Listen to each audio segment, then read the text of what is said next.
What's going on, everybody? Welcome to Hail Yes, a Detroit Free Press podcast on University of Michigan athletics. I'm Tony Garcia, Michigan writer for The Free, joined by my co-host, our Big Ten insider, Reiner Sabin. And Reiner, last week one of the college football season was fantastic, but now somehow where we're at might be even better because the Lions kicked off on Thursday night. Now, we can't get into that game because, full transparency, we're recording on Thursday morning, so it hasn't happened yet. But whatever happened, good or bad, we are hoping for a Lions win because we like happy people around here and subscriptions and page views. But either way, it's time to turn our attention to week 2 of the college football season. And Reiner, it is all football all the time now. Yeah, it's good. It's good that we're, at this point, and week 1 had its share of surprises across the college football landscape. Not so much in Ann Arbor, where Michigan pretty much took care of business against ECU with a 30-3 win. But it's been interesting so far, especially what's going on in other parts of the country, particularly in Colorado. Yeah, and we're gonna get to them later today, as in segment 3. They're the only team appearing in each of our first 2 weeks of the picks. I guess that sort of shows how much juice is around there. Michigan probably should have been included in both of our picks. We did not make a pick on the pod about Michigan last week. Of course, you and I both made season-long predictions, and we both made our predictions on freep.com and in the paper. So everybody can always find our Michigan predictions. However, we do want to lead segment 3 with our Michigan predictions. So very quickly, here's what we're going to do. As always, A block, 3 things. It's our 3 thoughts. So talk a little bit about the run game, JJ McCarthy, and neither of us, I guess maybe we're getting ahead of ourselves. I don't think either of us are picking a UNLV upset here this weekend. So in a game where we don't expect Michigan to be tested, what can Michigan sort of learn about itself? And then segment 2, it's another unusual coaching arrangement. Reiner, I know you talked to you are a Big Ten insider, another Big Ten insider who had some thoughts about how Michigan may have or have not been affected by all the free Harbaugh stuff going on and just the coaching carousel within Ann Arbor.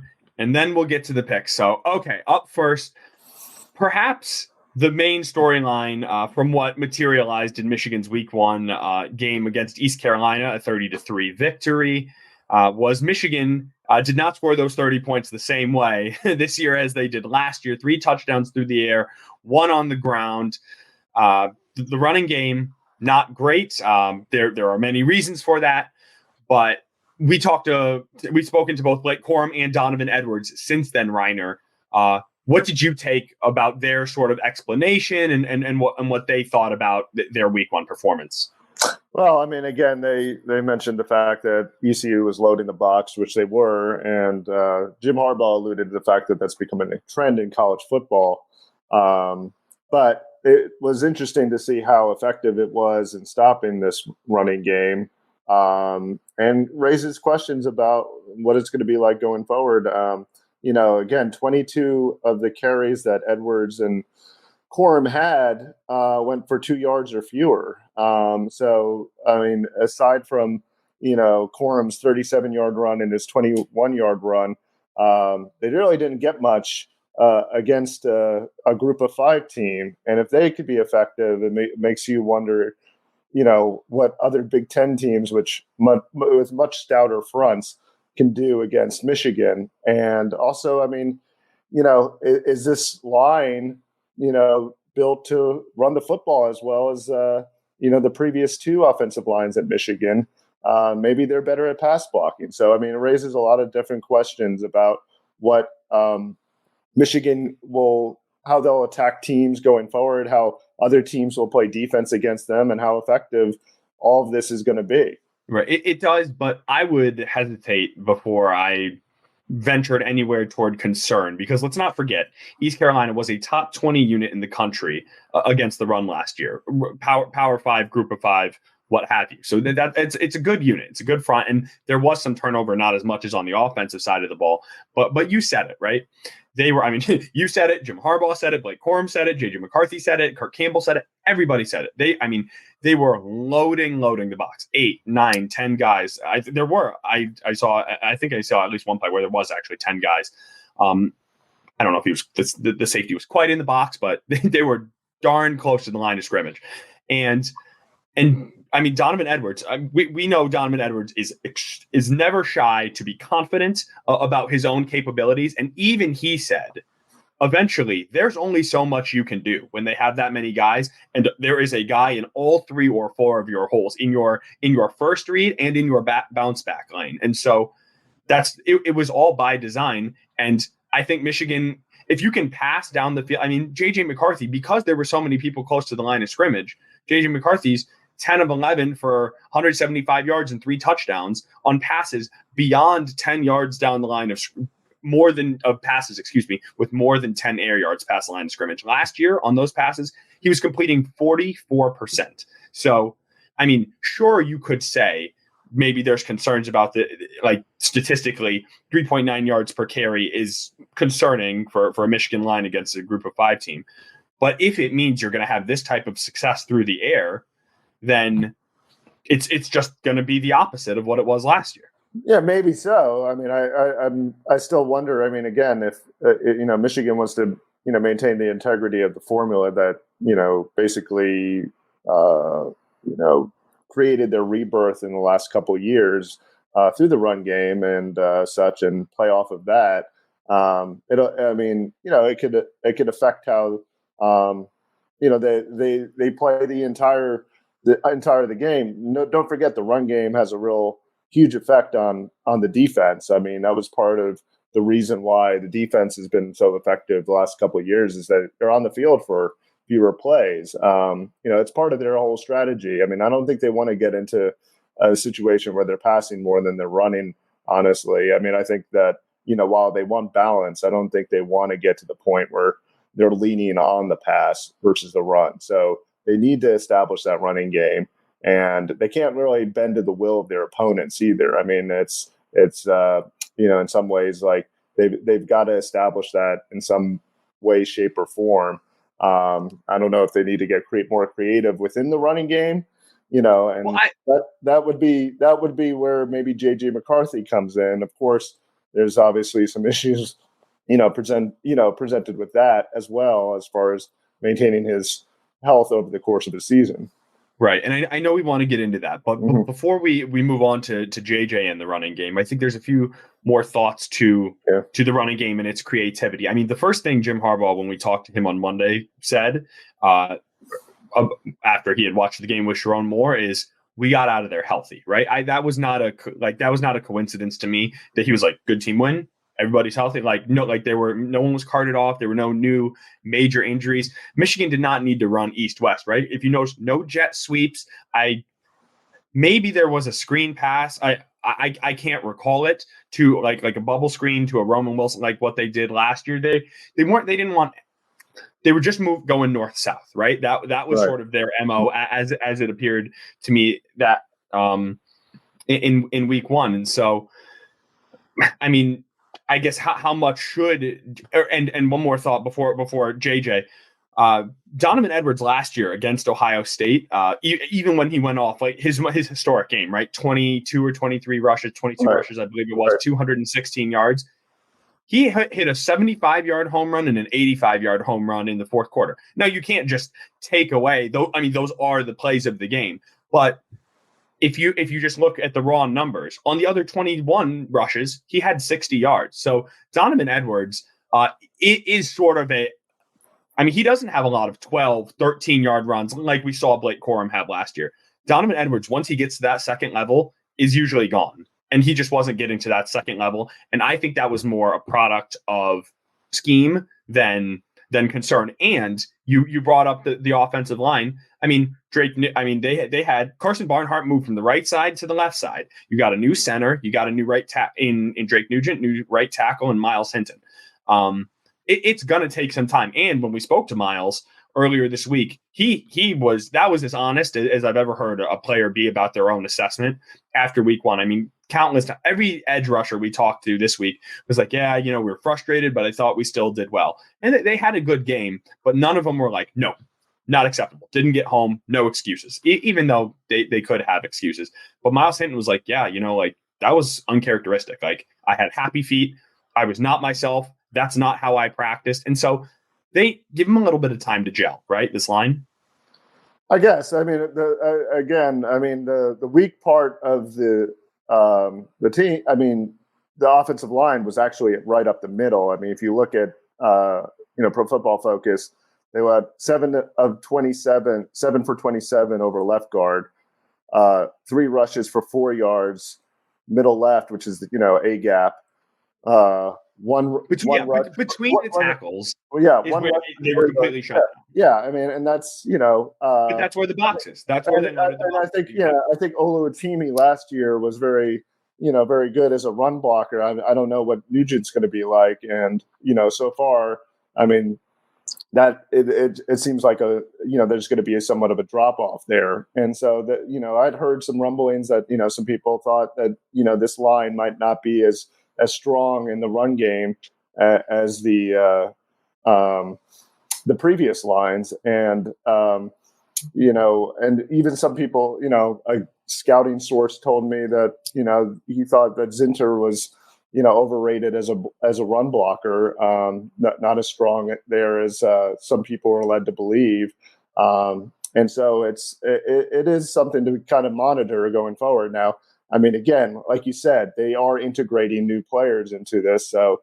it might take some time, and this might be resolved by even at the end of week 2, week 3. I mean, we'll see, but so far, I mean, it is a little bit concerning that again, this is not a top level Power 5 team that they play. They played a Group of 5 team that they should be able to dominate.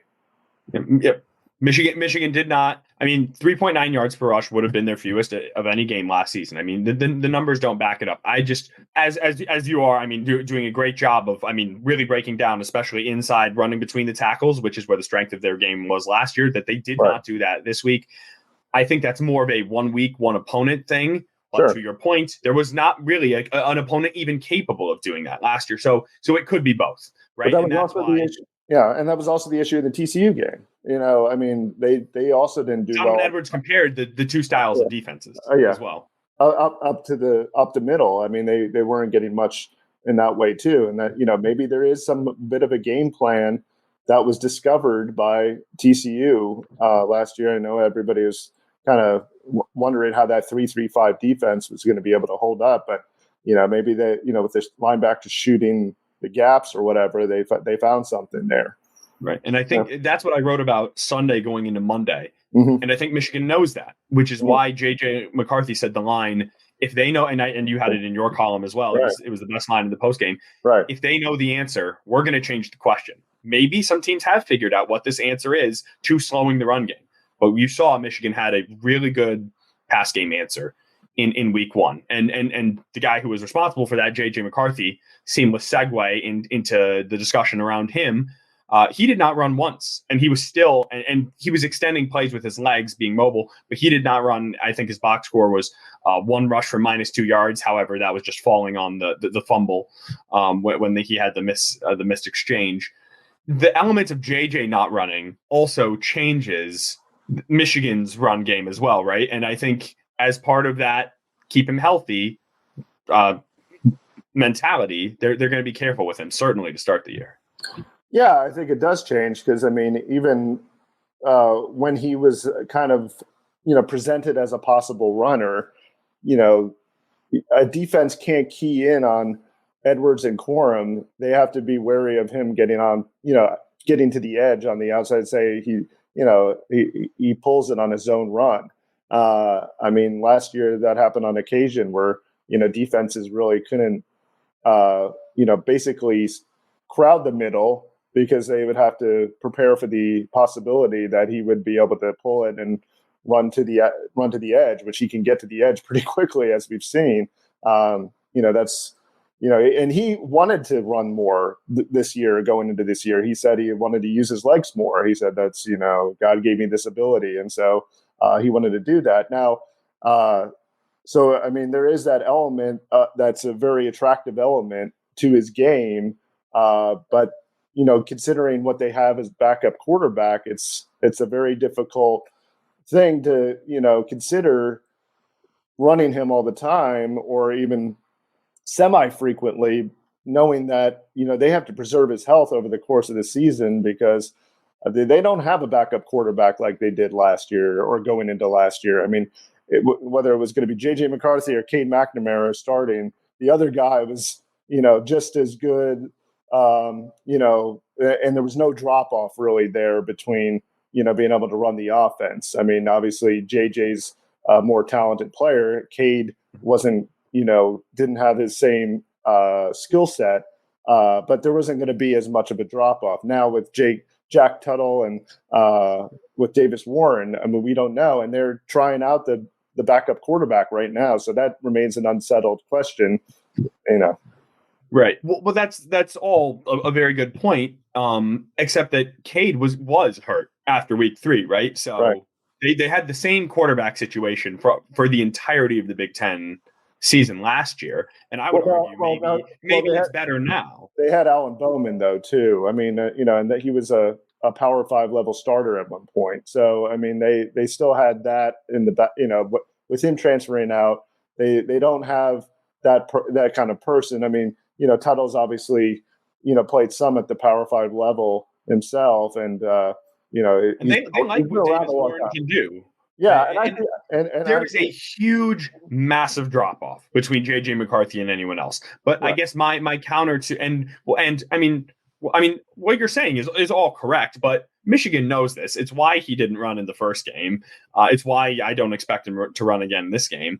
And I just don't know of a team in the nation who could lose a J.J. McCarthy level quarterback and then feel good about their chances. I mean. You don't replace J.J. McCarthy. It's just he's the most indispensable player on this team. Which is kind of your point, I guess. Absolutely, yes. And so, I mean, but I think, again, that affects the run game to some extent too, where they just really don't have that, fallback option where they would feel comfortable at all, even wanting to expose him to any kind of hits whatsoever. I mean, I don't think they want to get to that point at all. Whereas maybe last year they could have accepted, him doing that, knowing that they had people with, or quarterbacks with Power 5 level experience, even after, or a Power 5 level starts, really with Bowman and McNamara. I suppose perhaps Alan Bowman is maybe half a step, let's say, just in terms of perception ahead of where Davis Warren or Jack Tuttle would be right now. And this year, J.J. McCarthy is further ahead than he was last year. So that Absolutely. Gap between a lesser McCarthy and a higher backup is greater than a better McCarthy and a slightly lesser backup. So I see that point. But JJ, JJ, we've gotten to know him these past couple of years. If it's Big Ten play and it's 3rd and 8 and he sees the sticks, he's going to go run. He's going to break for it, right? But he's not going to do that against UNLV. I think they're all on the same page, and the reason he's not going to do that against UNLV is because they pose no threat, frankly, in terms of actually winning and losing this game. And because that is that brings us sort of to my third thought, Reiner. What can Michigan learn about itself when you go into a game, as I checked, 36.5-point favorites? So win by 5 touchdowns and you're not covering the spread.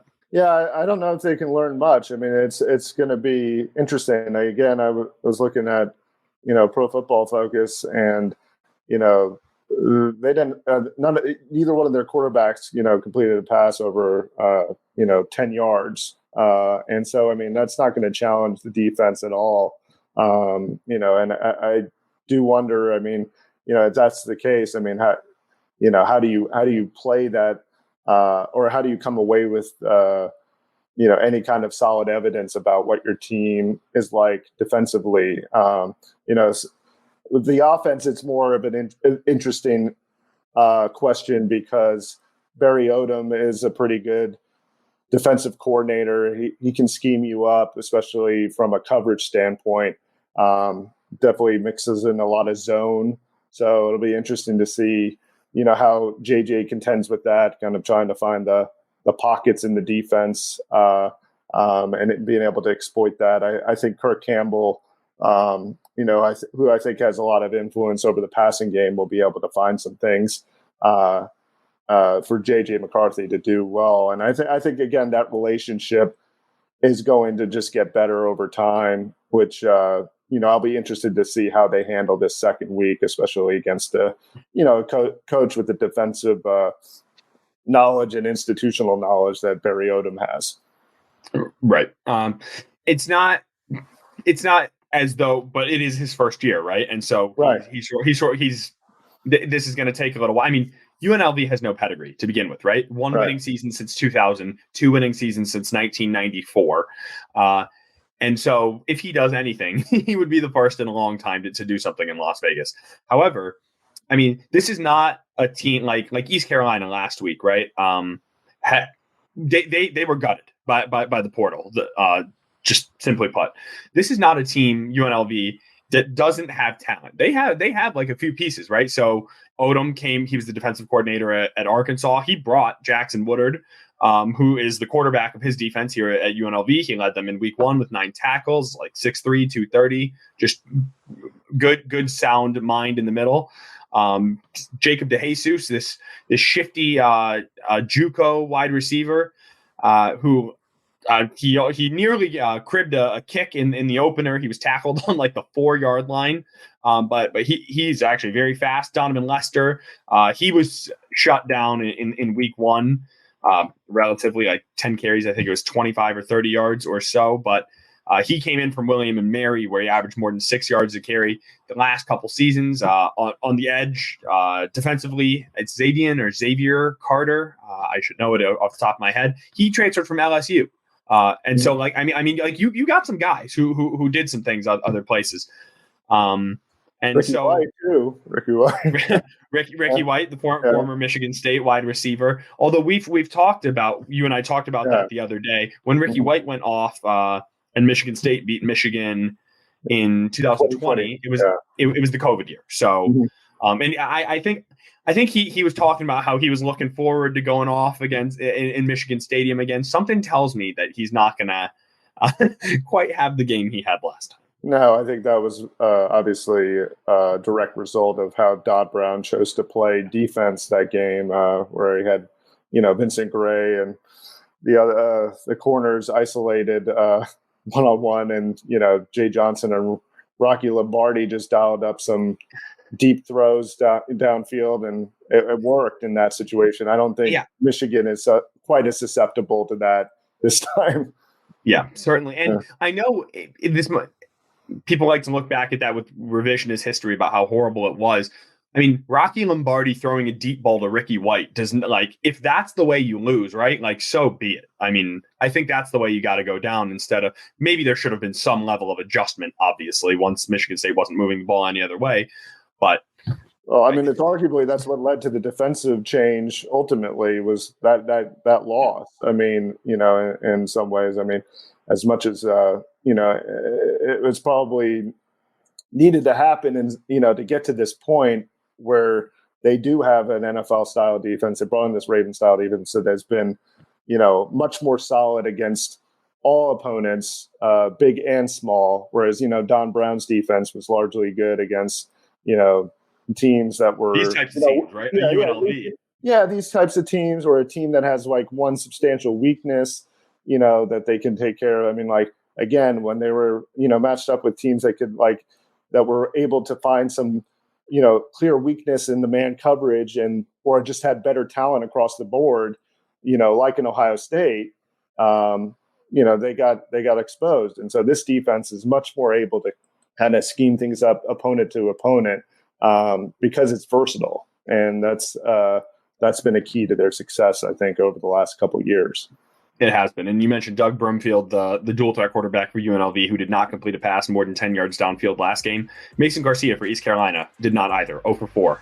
Both ECU quarterbacks combined 0 for 4 on Michigan. So UNLV couldn't do it against Bryant. To your point, I don't think they're going to be doing it against Michigan. I think we both think that Michigan's going to win this one handily. We'll get to that in the third segment, but we got to take a quick break. When we come back, we're going to get a little bit into the coaching arrangement. Another week, another coaching shuffle. We'll talk about it on the other side. You're listening to Hail Yes.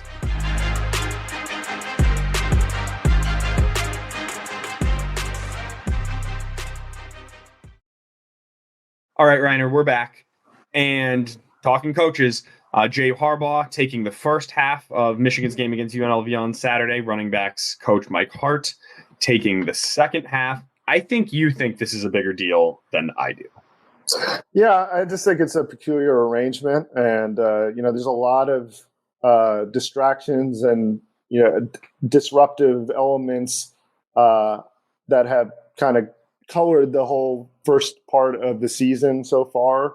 Obviously, Jim Harbaugh's suspension for 3 games, school-imposed suspension, created a situation, obviously, where, the players were, coming off with Harbaugh T-shirts or free Harbaugh. And, that was the kind of discussion even in the post-game after they, won a game by 27 points without him on the sideline. And so I think, this is such a strange deal where, I mean, again, there's an argument that, there's too many cooks in the kitchen. And here, I mean, you're having one guy trade off the head coaching duties with another, and even the UNLV coach, Barry Odom, joked to a 24/7 sports reporter that he doesn't know who he's going to talk with at pregame, whether he should just meet with both of them, which again, he probably thinks it's a bizarre arrangement too, because most people would. I mean, usually you want one guy making the calls and knowing who that person is on game day. It is unusual. It's not. I don't know if I've ever heard of 2 acting head coaches at any level ever. Right? I mean, like you'll have co-coordinators and things, which Michigan did last year. You'll have associate head coaches, and should something come up, of course, someone like a Mike Hart situation, right, on the sideline at Indiana. There's a shuffling of the staff, but never pre like going into the game. You establish this person's taking the first half, this person's taking the second half. Last week, Jesse Minter was awarded the victory, so I am a little curious to see, is Jay Harbaugh going to get the victory, or is Mike Hart going to be awarded the victory as a head coach? Not that do they get half a victory? I mean, maybe half a victory. Yeah, I wonder. But then again, who cares? I really don't see, like, yes, there has been distraction and talk, but like all the coaches, all the players, they're all saying the same, yeah, people are going to talk about it. And yes, this is a self-created situation, but they really don't seem to care, right? Like Michigan is just keeping on. And it's not going to affect the wins and losses now. And it's not like, which you and I both agreed with last week, they did what they did not do in the first year. And they took advantage of learning some of these things, like the passing game, for instance, against a lesser opponent, right? They're not taking these games off, even with new coaching staff. If anything, I would say the fact that there are so many different coaches who are all trying to prove different things will keep the team more engaged, will keep things, more fired up. It's pretty easy to fall asleep at 6 p.m. when you're going into the third quarter up 30 against UNLV, but then Mike Hart's running out. And it's like, you know what? This is my guy, right? Like CJ Stokes is going to get on the field and like, I got to run hard for this. So, I don't see it as a problem. I don't necessarily think it's going to have a huge tangible effect on the results. I do think it does affect the team as it tries to build each week. I mean, they're trying to create an identity. They're trying to, get things solidified in time for the conference season. If this was obviously, such a good thing, everybody would try to have a coach one half and a coach the other. I mean, if this was the normal way of going about it, but people want defined leadership. They want somebody who is going in. I mean, that would be the argument for having just one interim coach, being able to handle things for the first 3 weeks. I mean, some uniformity. This creates, again, a bunch of variables that you don't really need. I mean, and again, this team is trying to build towards something and congeal in time to make a run for a national championship. I just think, creating these extra variables is just, frankly, unnecessary. I understand the argument. I think it would have been, if Sharon Moore is not suspended week 1, no one's really going to convince me that it would not have been him all 3 weeks, right? But because he was gone, there was no obvious. I mean, I think maybe Jesse Minter would have been sort of next, but once Jesse's back, it just then it just became all this shuffling. And of course, this is not an ideal situation. No one is. Well, I guess some people are trying to paint it as such. I think what Jim Harbaugh said, we're constantly trying to turn a negative into a positive. I mean, you saw the way like they are treating this is the preseason. There's no two ways around it. This is the preseason for Michigan. They're treating it like that. They're rotating. They're doing full like. I asked about the line shifts on the defense, like the entire defensive line. They're like, yeah, well, like we rotate guys in. Normally there are starters and there are secondary players. And when you get gassed, you then rotate. It is not a full line change, one drive after another with a touchdown in between, right? Where there was plenty of time to catch your breath. So they are mixing and matching, and they are doing things to try to see who is the right combination of guys. And they know. And so I just, I don't think, I don't see it as a hindrance. I don't see it necessarily as a hindrance as it relates to direct on-field results. But I mean, again, I was talking to, Jerry DiNardo with the Big Ten Network, and, he's obviously a former head coach himself. And, he saw Michigan in practice during the preseason and said they look really on point, championship level team. And then he saw them week one, and, he alluded to the free Harbaugh shirts and J.J. McCarthy's, kind of behavior, in that game or post game too. And he felt that the team looked distracted the way that they played. It didn't look like the same team he saw during the preseason.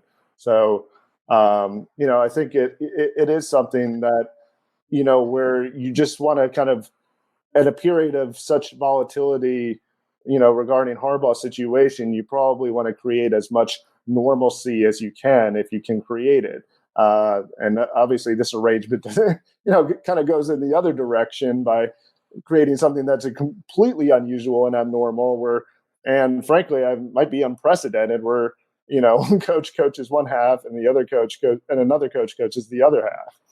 Jerry DiNardo is a wonderful football mind and will forget more about football than I will probably learn in my life. But what I would ask him, I know you were talking to him for a number of reasons, but what I would have asked him, and what I've heard about people saying Michigan was not crisp in this first game, is like, what game were you watching? Like, I missed that. I was watching a different game because Michigan's offense was backed up on its first drive. Yes, maybe Jake Thaw let a punt bounce over his head that he shouldn't have. However, they said on the replay, it showed that it hit off someone from East Carolina. So Michigan should have had the ball at the 30. That's number one. And number two, they were backed up in their own end zone. So they just figuratively and literally speaking, just punted on the drive, right? They just run, A gap, and then punted away. And then they scored touchdowns on 5 straight trips. It would have been the 6th, but Donovan couldn't get over. JJ fumbled, and then they put in exclusively backups. But ECU was not going to score a point. They did not get into the red zone. Michigan scored on they missed a 52-yarder, I guess, but they kicked a 50-yard field goal. Where was this team that was not crisp? They hammered ECU. I think they played a good game. Could they played, much better? I think so. In certain elements with the run game, they didn't they didn't create, obviously the kind of turmoil offensively maybe with ECU that, some people were expecting as far as just obviously that had to do with, Mason Garcia getting rid of the ball quickly. But, they weren't, creating the kind of consistent pressure to the level that maybe many assumed they would. And they just, again, you did have the fumble. He only threw the ball more than 10 yards down the field 4 times. Right. You can't get so it's by design. I know. Well, I agree with that. But I guess I can't speak to what he saw during the practice that he observed, but clearly there was some reason why he brought that up unsolicited. Yeah. It was an unsolicited observation. So, he felt that, Michigan wasn't playing at the level that, he was expecting them to play at. again, it's not a huge deal, but they didn't blow the doors off ECU. I mean, it was a 30-3 game. I mean, it wasn't, they didn't beat them 65-7 or whatever. Right? It wasn't the Hawaii game last year. And I'm really glad that you said that. Not that I know how good you are, what you do. Not that I think that you would be leading Jerry DiNardo into saying something and then quote it.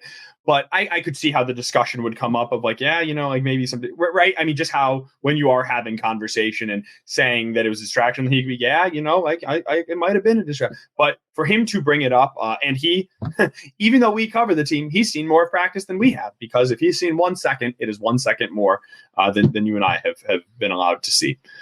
I guess to sort of wrap it, I don't know. I think we're both going to think what we think, right? I'm doing a really good job at saying, I don't know. I don't see it as a disturbance. I can see it unifying. Maybe we just disagree.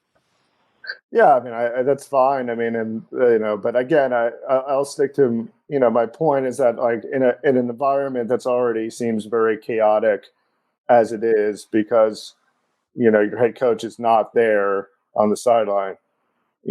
Why make a situation where not only do you not have somebody you can turn to that as a replacement, but now you have two people replacing him, and then it switches at halftime, and you don't know how the game's going to progress. It is ridiculous.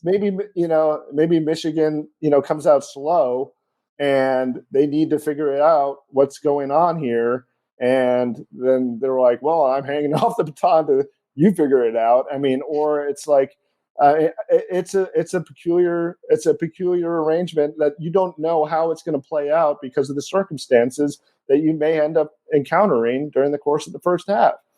If Michigan's not playing UNLV or playing someone else, do you think they do this?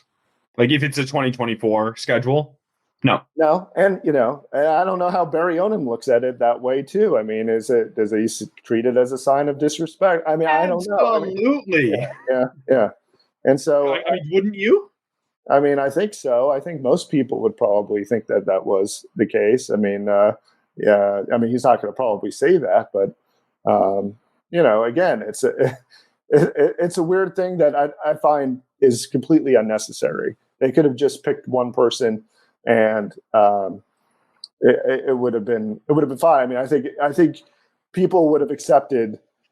Anybody would have accepted if Jay Harbaugh was the coach. I mean, Jay Harbaugh has been on both sides of the ball as a position coach, and I think he could have actually, handled it from beginning to end. Mike Hart, again, Michigan alumnus and everything, but he's only been on one position that he's coached, throughout his coaching career. So I mean, it seems like he was an associate head coach at Indiana. Right. And then, I mean, you got Jesse Minter, who is interviewing for coordinator jobs in the NFL. I mean, I think the point is they feel like they have 4 first-string head coaches, and Jim wanted to give them all a shot. Yeah, I mean, I understand that. I just think, you're never going to have this opportunity, I guess spinning it as an opportunity is glass half fulling a self-imposed problem. Like they did this to themselves. However, to use his line, negative into a positive, give everybody a chance. All right. Well, it is what it is, right? So we, and I'm ready to talk about these picks. Anyway, are you? Sounds good to me. Let's go for it. Okie doke. So on the other side of the break, that's exactly what we're going to do. We're going to bring in Andrew Burkle. He's going to be our moderator, our mediator, our arbiter, the legislator of college football. We'll do that on the other side. You're listening to Hail Yes.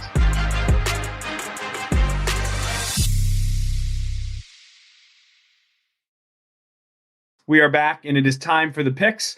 That's when we bring in our sports editor and our podcast producer, my buddy, Andrew Burkle, who, if I remember correctly, said he was going to lap us last week, and he had a losing record. What's up, Andrew? That is, in fact, true. And absolutely no one is going to care about this. And I don't even know if I'm destroying my credibility. But right before the LSU Florida State game, I had an epiphany, and I was like, you know what? I'm betting on. I'm gonna Don't you do it? Wagers on. I'm going to put some wagers on Florida State. So I completely pivoted. So in my mind, I was 2-1, and I'm keeping that confidence going. But the picks were what they were. I was 1-2. So only up You from just here. lost all credibility. You gave the people a pick at LSU, and then you put your money on another pick. That is what happened, and I like to tell the people what actually happened. I'm not trying to spin zone it. This is what actually happened. This is who I am, and that's how it went down. So I love it. All right, let's get to some picks for this week, and I promise these are who I actually think will win this time. So, anyways, we're going to start with Michigan UNLV. We did not pick the Michigan game last week, but we will this time around. So Michigan is a 36.5 or 37-point favorite, depending on where you look. When it's in that range, it doesn't really matter. You either think they're going to blow UNLV out or not. So, Reiner, let's start with you. Michigan, you think they cover that giant spread this time around? Yeah, I have to think that. I just don't have much faith in UNLV's offense, and so I just think Michigan, will hold them down, and Michigan will score enough points to cover the spread. I'm in lockstep as well. They brought in a new offensive coordinator, Brendan Marion, who wants to run what he calls the go-go offense, which is up tempo, up pace. They said preseason they wanted to have like 73 to 75 snaps a game. It's going to be hard to do that with the new time, but we saw what happened with Colorado State last year, right? When you want to run that up tempo, a quick paced offense against a defense that gets you off the field 3 and out, it puts everything out of whack, right? Like you're behind the sticks, you're off game script, and then things really get out of hand, and that's how Michigan ends up really, really rolling this thing out there. So yes, Michigan covers the spread. I am and go ahead. They run the ball. Sorry, my bad, bro. They run the ball. They 200 plus rushing yards. I'd say 250. I am picking the Wolverines as well, which, when all three guests or hosts, I guess should say, are siding on one thing, it's usually not a good sign. But last year in the non-conference slate, Michigan scored 51 against Colorado State, 56 against Hawaii, and 59 against UConn. If they get anywhere close to that this time around, they should cover that spread. Their defense should look dominant like they did last week. The 3 points were hilarious at the last second there. So basically should have been a shutout. So I think the Michigan defense dominates again, and I think they cover that spread. So I'm taking the Wolverines minus 36.5. Game 2. This was a divisive topic last week amongst us. Colorado went in and knocked out TCU. Unexpected that they got the win, but Tony and I both had them with the points. I did not expect them to win, but they did. So Reiner, you had TCU last week, so we'll let you defend yourself. What did you see from Colorado? Obviously they came up with a really good offensive game plan.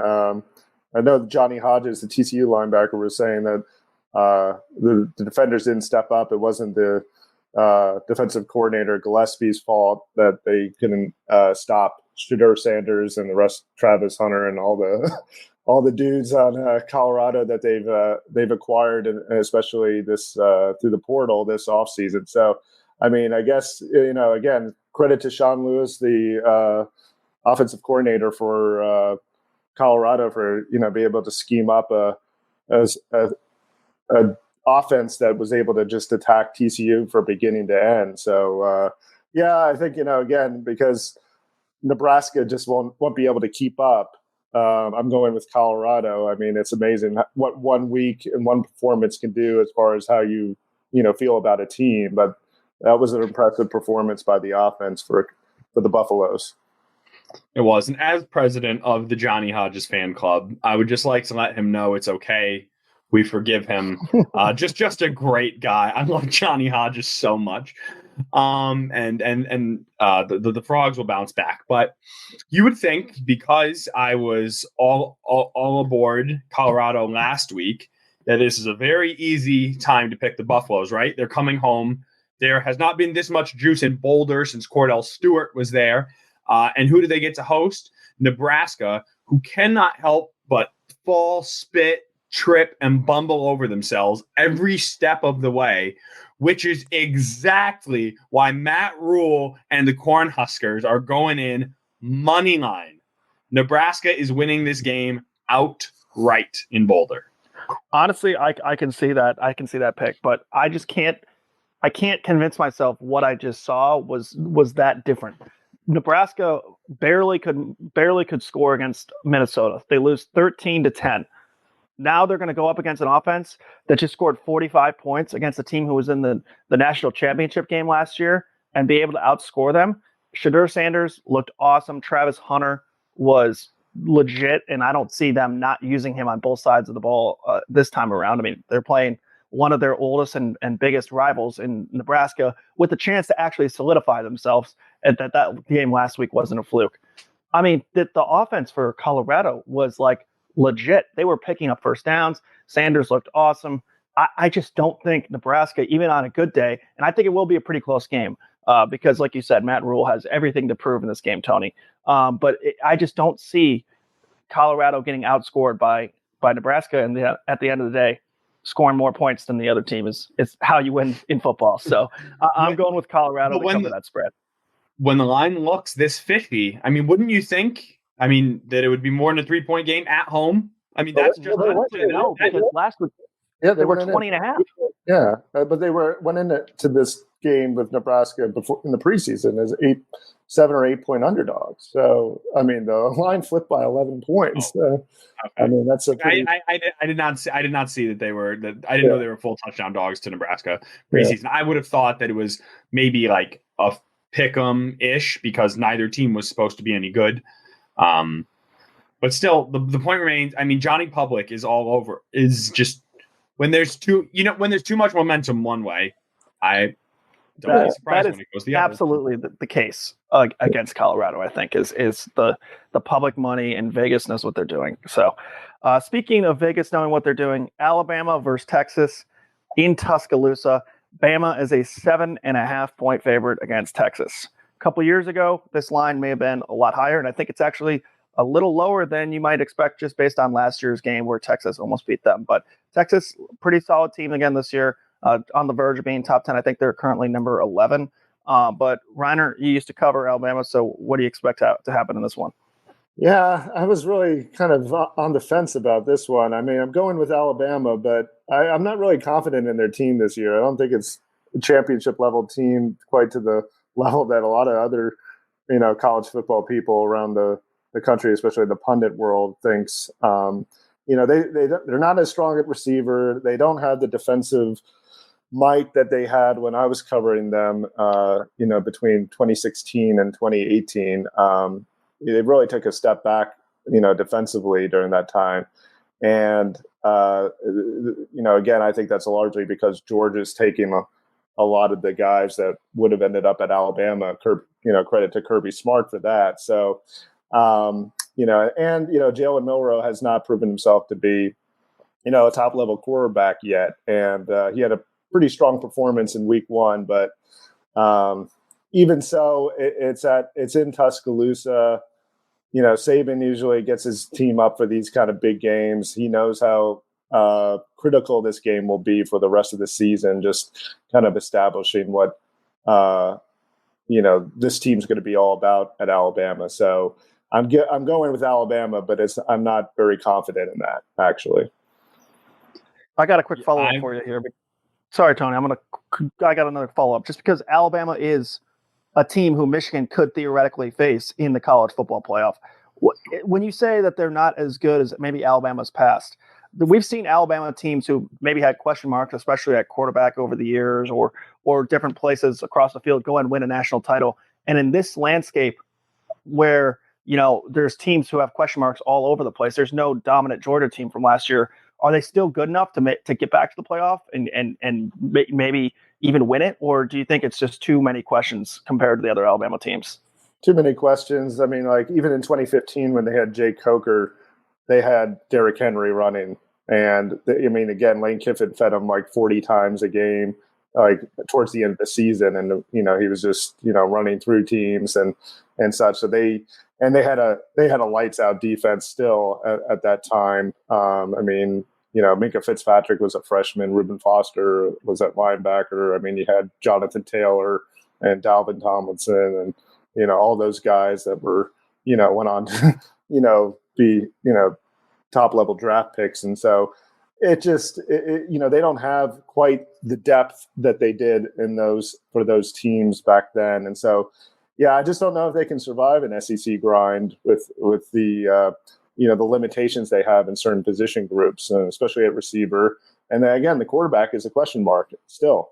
And SEC grind, they got to get through Texas first, right? Right, who's going to the SEC next year? Yeah, right. Yeah. And I mean, I was 7.5 just feels like a lot, right? Like I know it's very easy. Texas is back. Texas is never back. But if Texas were ever back, famous last words. I mean, this year sort of feels like a year to do it. The Big 12 is wide open for the taking. That does not have anything to do with this game in particular. But Quinn Ewers and company if he doesn't get hurt last year against Bama, Texas probably wins that game. And they looked pretty good week 1 against Rice. I mean, Xavier Worthy might be an All-American wide receiver. He had close to 100 yards. And it's easy to say it's just Rice. Rice's quarterback is JT Daniel, the well-traveled JT Daniel, the one-time 5-star at USC JT Daniels. And so, they looked all right against decent competition week 1. And this game means everything. Like, yes, Bama shows up at home in Tuscaloosa. They always do. This is a big, big spot for Texas as well. And you're giving me more than a touchdown, 7.5. I'm certainly taking the points. And if Texas won it outright, again, wouldn't surprise me. All right, yeah, interesting. I'm banking on the pedigree here as well. You have Nick Saban in a huge spot. And last year, going back to last year's game, on the road, one of the biggest games at Texas since Mac Brown was there. And everything that could have gone wrong, besides Quinn Ewers getting hurt in that game for Alabama, it just felt like all the bounces, all the things were going wrong for Alabama. And they still found a way to win it, and they won it ugly. Yes, they're not the same team. They don't have Bryce Young. But now they're at home, and I think that Nick Saban's going to get the team fired up enough to remember that last year. And it's the one game that everyone still talks about from last year where it's like, oh, Texas should have beat Alabama, should have beat Alabama, should have beat Alabama. Well, now it's Alabama's turn to show that, maybe they're not on the same level that Texas thinks that they are here. So I'm going to take the 7.5. And Alabama's, when they win, they have an ability to cover, unlike most programs. It feels like they really can put the hammer to the nail and finish it off. So the 7.5 doesn't scare me too much. I think it'll either be a really close game and the points aren't going to matter anyways, or it could be Alabama really, really pounding it away at the score at the end there. So anyways, let's move to our final game. Tony, we'll start with you because we've had Reiner first on all the other ones. Tulane versus Ole Miss. It's at Tulane, but Ole Miss is 7.5 point favorites. What's your gut feeling on this one? Points. I feel there will be points, right? Lane Kiffin offense going up against Lane versus Tulane. I'm just now realizing that. But I think that I don't. So this would be an awesome college game day if it was not in Tuscaloosa. Tulane is one of those group of 5 teams like in East Carolina sometimes who just and especially in recent years it's just been has turned from pesky to talented, right? I guess East Carolina did not do that, but that had an era when they did that, and right now is the time for the wave. Michael Pratt at quarterback, he hit his receivers in the hands on all 15 passes last week. There was one drop. And other than that, he was 14 of 15 for 294 yards and 4 touchdowns against the South Alabama team that actually is much, much better than the name South Alabama, right? They actually have some real talent on that team as well. And Ole Miss never has a defense since those Shark days, whatever they used to do. Quinshon Judkins is a wonderful running back, but I just think Nola's going to be popping, and I think it's the same thing. Tulane covers, and they might win outright. Yeah, I think again, I'm going to side with Lane Kiffin. I just say he's a very good tactician. He really is. He usually finds the weakness in the defense, and when you have better talent, better players across the board, he should be able to, find something in Tulane that will give them a victory. Usually when he has the talent advantage. He's going to win the game just because of, what he's able to do from a schematic standpoint. And he's really got a versatile offense, with Jackson Dart, and Judkins. They can run it, they can throw it. And, against Power 5 teams, he gives them trouble. I mean, he gives Saban trouble, from a defensive standpoint. So I think, as much as Tulane, is a nice story, and they've shown that they can beat a high-level Power 5 team, as they did against USC in the bowl game last year in the Cotton Bowl. I just don't see that happening, right out of the gates this season, especially against Kiffin. I just think I think he'll have the team, ready for this, and he knows the challenge too. So I expect Ole Miss to cover in this game. First of all, I want to say shout out to Ole Miss going down to Tulane and playing absolutely a non-conference game in a place that's just like, all right, if you beat Tulane, awesome. You should beat Tulane. If you lose, ooh, wow, they just lost to Tulane. Shout out to Ole Miss for scheduling that game. I think that's awesome. Secondly, I'm actually going to take the points with Tulane. Maybe Ole Miss pulls it out at the end, but I really like Tulane's offense. I think they're going to put up a lot of points, and I think this is going to be a shootout. And when there's that many points and you're at home, I'm going to take the 7.5. So, like you said, Runner, you made a lot of good points about Ole Miss, and usually they do win when they have the better team. I mean, you look at Lane Kiffin's record. Used to be Saban's offensive coordinator, but Lane Kiffin's record at Ole Miss, it's impressive. He beats who he should, and then it's a coin flip against some of the teams like Alabama or the top dogs of the conference, and they play in the SEC West. But at the end of the day, I think this is a really, really tough matchup. I wish there was more of it in college football. Maybe if Ole Miss does win, and it shows that you can go out and schedule these games. But the whole thing's getting thrown up in the air anyways. So I'm going to take Tulane. Texas Tech has a message of warning for these games after what just happened to them. Double OT going out to Laramie. I mean, it's one of those things. We need more college basketball in college football. Like, that's a game that would absolutely happen in college basketball, right? Like, oh, sure, we'll go out and visit you in New Orleans for a matchup with Tulane. But no, like, it just doesn't happen in college football. Well, it's easier when there's 30 games to schedule versus 3 non-con, right? 10. The difference here, though, is Ole Miss will have a bunch of fans there. I mean, there are a lot of Mississippi moms who live in New Orleans, whereas Texas Tech, I don't think they have a huge Laramie. A true home game for Wyoming. There might be a little bit more of a split between Ole Miss and Tulane fans. I'm sure Tulane is probably want to protect that, but I guarantee you Ole Miss fans are probably going to find their way into that game. The Lubbock to Laramie pipeline is strong. All right. Those are the picks, and that's going to do it for our Week 2 preview.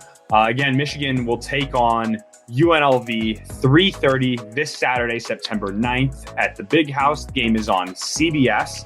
So no Peacock streaming this time. Hopefully that should be easier for everybody else. And then this is obviously this episode is releasing on Friday morning. From here on, the plans for release are Monday mornings and Thursday mornings. We didn't want to take anything away from the Lions on Thursday. We wanted to let them have their day. So moving forward, maybe Ohio State week, Thanksgiving week, we'll decide if we want to release that Ohio State pod on Thursday, but there's plenty of time between now and then. So thanks to Reiner, thanks to Andrew, who both do a great job as always. Thanks to our editor-in-chief, Nicole Avery Nichols, our executive editor, Anjanette Delgado, sports editor, Kirkland Crawford, audio engineer, Robin Chan, and all of you for tuning in. Week 2 is almost here. Hope you enjoy. If you are betting, bet responsibly, and we'll talk to you next week.